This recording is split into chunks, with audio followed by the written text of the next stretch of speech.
Doncs jo crec que durant el 2014 s'ha fet una feina molt important per preservar, sobretot a la nostra ciutat, un nivell de benestar col·lectiu i també individual i familiar que permetés a qualsevol família, malgrat l'impacte que ha tingut la crisi econòmica, malgrat la destrucció de llocs de treball que s'han produït, malgrat les retallades molt brutals que s'han produït per part d'altres administracions i que han fet trontollar, en certa manera, part de l'estat de benestar. De cara al 2015, nosaltres creiem que hem de continuar prioritzant aquest eix de polítiques socials i al mateix temps hem d'impulsar 3 projectes que són cabdals de cara a la projecció a la ciutat de Santa Coloma de Gramenet en l'àmbit metropolità i fins i tot dintre de Catalunya. Per una banda, hem de continuar treballant i reforçant l'impacte del campus universitari de Torre-Ibera.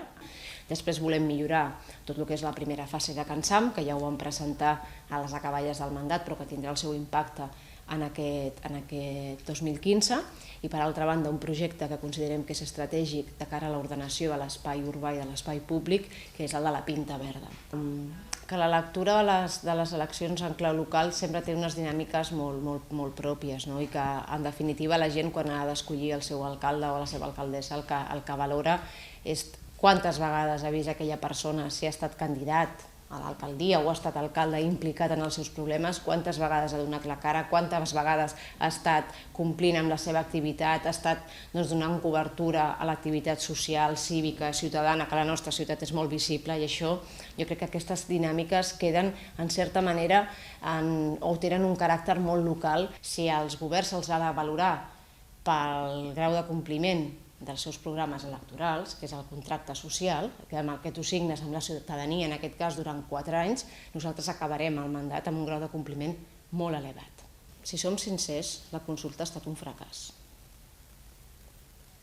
La consulta ha estat un veritable fracàs i ha estat la mostra més clara de la incapacitat de 2 governs de seure a la taula i trobar una solució a un dels temes i problemes que surten i que requereixen d'una reforma a priori constitucional,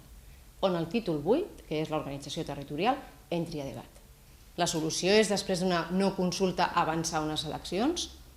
mentre els 2 grups que s'han dedicat, Convergència i Unió i Esquerra Republicana, a aprovar totes les retallades que a dia d'avui afecten a Santa Coloma de Gramenet amb el col·lapse en l'Hospital de l'Esperit Sant. Quan jo vaig accedir a l'alcaldia de Santa Coloma de Gramenet en unes condicions molt complicades pel projecte polític socialista a Santa Coloma, pel cas Pretòria i l'impacte que va tenir, jo vaig renunciar a ser eurodiputada. La tasca ja també és important, però jo vaig renunciar per quedar-me a Santa Coloma en el pitjor moment. Ara que estem en un moment, no ho diríem plàcid, però sí de poder fer acció política i de poder transformar la ciutat, jo creia que em devia a Santa Coloma de Gramenet per sobre de projectes que tenen una component de partit molt important, com és accedir a una primera secretaria. Per mi no seria compatible. Nosaltres, des del primer moment que jo vaig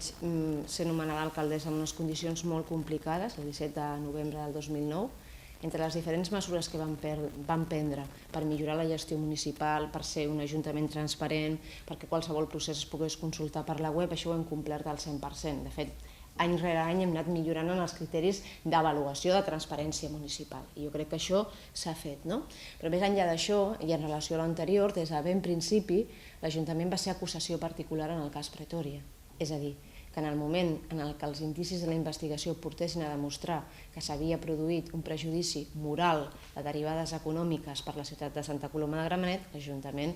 actuaria en conseqüència des de la figura jurídica o l'acusació particular. I aquí estem. Vam dir-ho des del primer moment, ara el procés va avançant i nosaltres serem acusació particular i exigirem, entre altres temes, el rescabalament moral que això ha suposat per la ciutat de Santa Coloma de Gramenet. El Parc de Can Sam no ha estat una prioritat i per tant hauria d'haver-la estat prèviament. Els concerts, igual que es fan al Parc Central de la Ciutadella,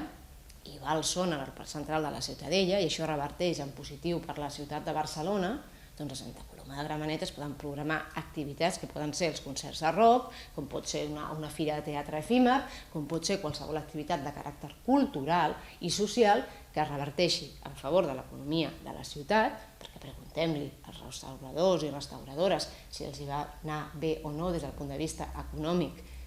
al festival, al Rockfest, jo crec que sí, per la informació que he recollit, jo crec que sí.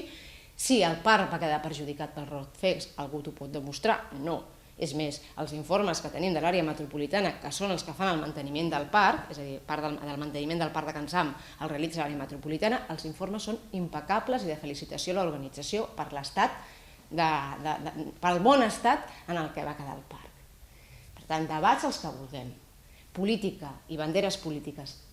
amb el parc de Can Sam, les que vulguem. Però no podem deixar de banda que és un parc que requereix moltíssima inversió,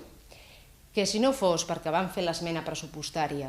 per part nostra al Parlament de Catalunya per obtenir els 800.000 euros, les tanques per fer una performance arrencant-les no marxarien, les treus però s'haurien de tornar a posar per seguretat ciutadana, per tant siguem seriosos. És a dir, el parc de Can Sam ha de ser un compromís de tots. Volem un parc de Can Sam d'ús ciutadà, i perquè sigui d'ús ciutadà ha d'estar equipat i la gent ha de tenir ganes d'anar i la gent s'ha de trobar amb possibilitats de realitzar activitats allà més enllà de molta frondositat i de molts arbres. Les ciutats es transformen i crec que es transformen en positiu quan tenen campus universitaris. Tenim exemples, el cas del campus de la Universitat de Girona, el campus de la Universitat a Vic, és a dir, hi ha exemples que ajuden a les ciutats a projectar-se cap enfora i a treure també gent que gaudeixi de la ciutat. El campus, si t'hi fixes, us fixeu, està relacionat també amb el pla de turisme i promoció de la ciutat que estem impulsant i que també ens està fent pensar la ciutat en clau local i en clau interna d'una altra manera. És a dir, nosaltres també hem de superar l'estigma de ciutat dormitori i de ciutat que viu d'esquenes a la gran metròpoli que és Barcelona.